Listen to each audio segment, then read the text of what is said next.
이 가운데서 최태규 전문가 의견부터 보겠습니다.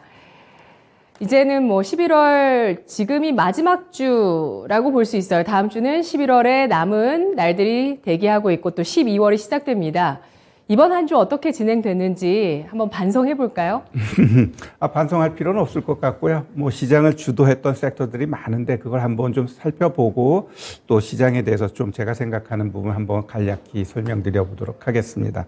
자, 이번 주 한번 이렇게 뒤돌아봤을 때 어떤 섹터들이 어떤 종목들이 움직였을까 그걸 한번 제가 곰곰이 생각해 봤는데 일단 제일 먼저 컨텐츠 우리가 무시하지 않을 수 없을 것 같습니다. 일단 사우디 국부펀드 카카오엔터 투자 추진 이야기 거기다가 재벌팀 막내 아들 드라마 히트 이러한 것들 거기에다가 중국 하나 한령 해제 가능성 이러한 뉴스들이 복합적으로 나오면서 관련된 종목군들이 아주 좀 핫했습니다. 일단 종목들 한번 보면 웹툰 쪽에서는 DNC 미디어, 대원 미디어, 미스터 블루, 컨텐츠 쪽에서는 키다리 스튜디오, 뉴 쇼박스, 사마 네트워크스, 재벌집 막내 아들 레몽레인, 그다음에 게임 쪽에서 룸투 코리아 등등. 자, 오늘은 또 위믹스가 상폐되면서 오히려 게임주들 좀 위축시키는 부분이 있는데 여튼 이 가상화폐와 연계된 게임 이들은 앞으로 더욱더 좀 시장에서 배제될 가능성이 있으니까 그러한 부분만 배제하고 그 외의 게임주들은 어느 정도 움직임 다시 나올 수 있다. 이렇게 좀 보시면서 가시면 될 것 같고요. 자, 우리 전기차 쪽도 윤 대통령하고 머스크하고 화상 면담했죠.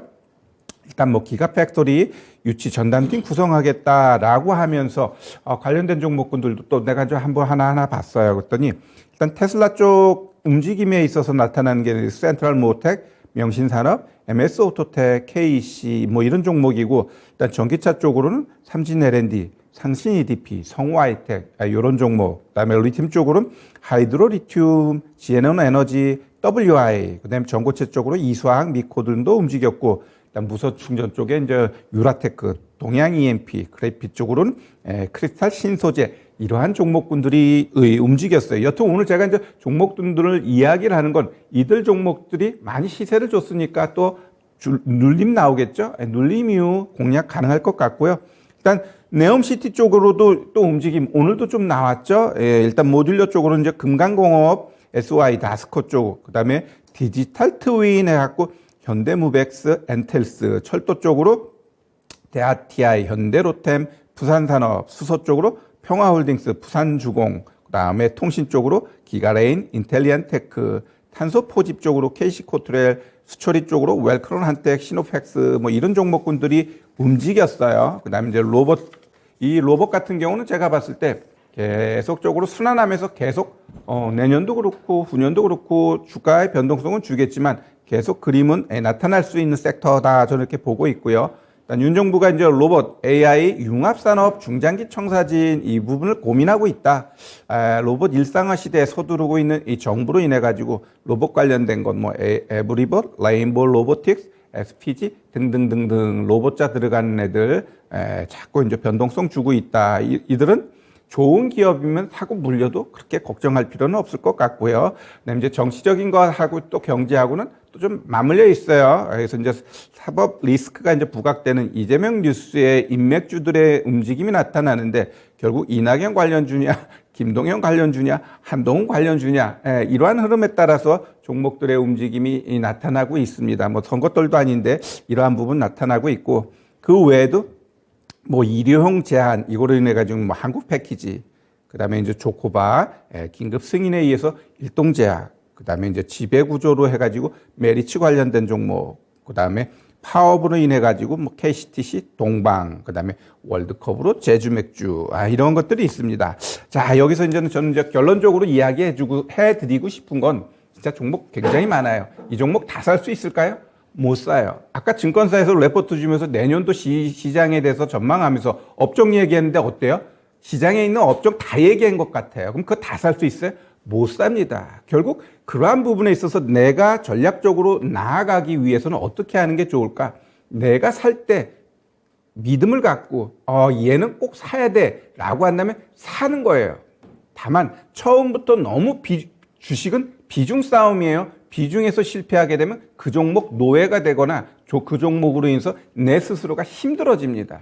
지금 시장은 올랐다 내렸다 하잖아요. 그럼 그러한 부분에 맞춰서 한번 사면 또 살 수 있다라는 생각을 갖고 접근하게 되면 지금 시장 제가 봤을 때 걱정할 필요 저는 없다. 다시 말씀드리고요. 자, 시장 흐름에 있어서는 이제 12월 8일 날 쿼드러플 위칭 데이예요. 그다음에 12월 13일 날 CPI, 14일 날 FOMC 회의 있어요.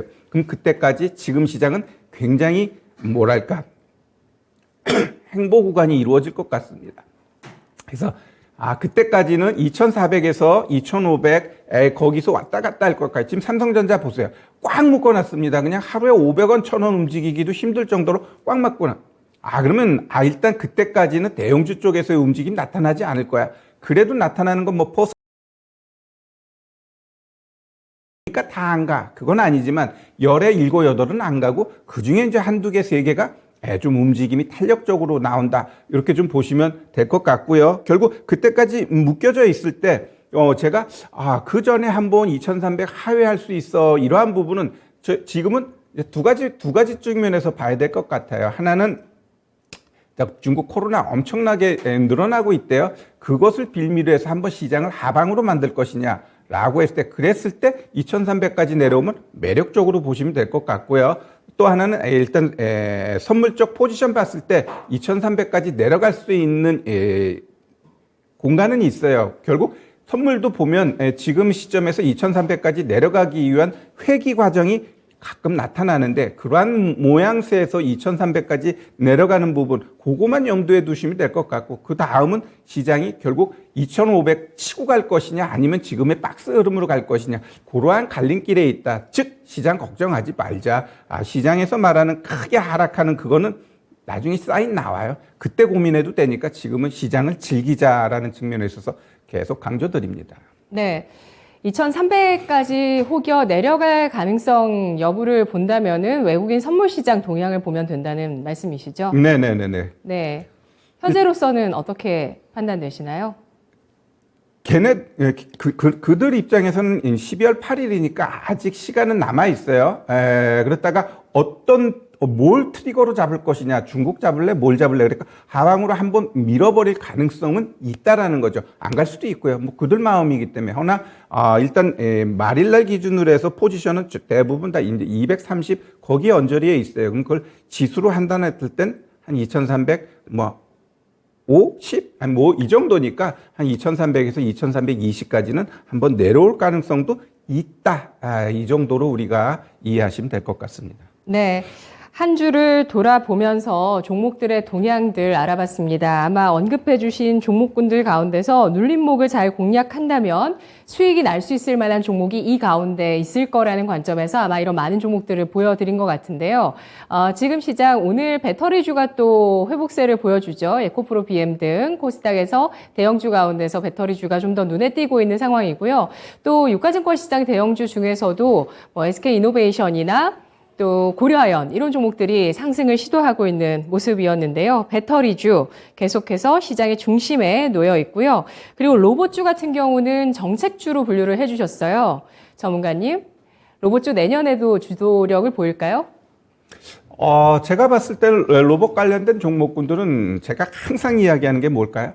아무리 좋은 뉴스가 있고 뭐가 있더라도 주가 위치가 제일 중요하다. 주가가 바닥에서 일정 부분 뭐 30%, 40%그 정도 올라갔는데 더 갈 거다. 그거는 욕심이에요. 더 가기 위해서는 일정 부분 조정 주고 가게 돼 있어요. 그러면 뭐 레인이든 뭐 로보티즈든 로보든 뭐 관계 없어요. 그들 종목을 잘 보고 뿡뿡뿡 가는데 오히려 좀 안 간 애가 있네. 안 간 애가 있는데 딱 재무제표 보니까 꽝이야.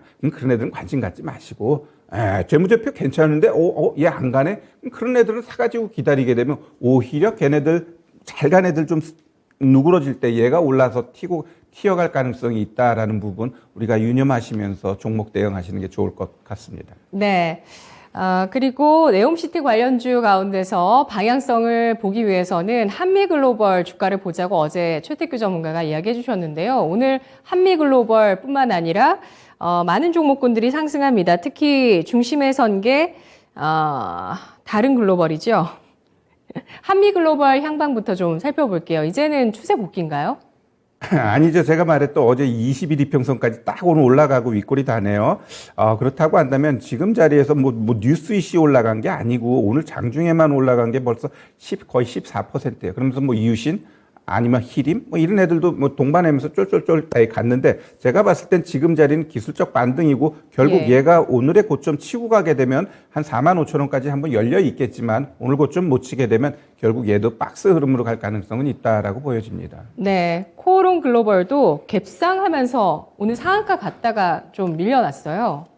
네, 일단 코오롱 글로벌 같은 경우는 제가 알고 있기는 이 수처리 쪽으로 기술력 갖고 있는 게 이 코오롱 글로벌하고 이지 이런 애들 이지 같은 경우는 이 박근혜 대통령 전 대통령 동생이 하고 있는 회사이죠. 그래서 수처리 쪽으로 실질적으로 기술력 갖고 있는 게 코오롱 글로벌하고 이지로 전 알고 있습니다. 그래서 그러한 부분 좀 어느 정도 좀 엮여져 있지 않나 이렇게 좀 보여지고요. 뭐 갭 떠서 오늘도 좀 올라갔는데 이런 애들 어떻게 대응해야 돼요라고 했을 때 솔직히 답은 없어요. 근데 이렇게 30분봉 봤을 때 얘가 이제 저점 만들고 올라간 가격이 27,800원입니다. 그러면 이런 27,800원을 익절가 잡고 홀딩하면서 일단 올라가는 부분에 있어서는 내가 어느 쯤에서 매도해야지라는 생각은 있을 것 같아요. 일단 월봉 봤더니 충분히 뭐 더 갈 수 있는 자리는 있습니다. 근데 여기서 워낙 세게 장대 양봉이 나왔기 때문에 이렇게 세게 장대 양봉 나오고 나면 한번 죽여놓고 가더라도 갑니다. 그러면 얘가 재료가 제대로 있어. 그럼 한번 죽이는 자리는 오히려 매력적으로 우리가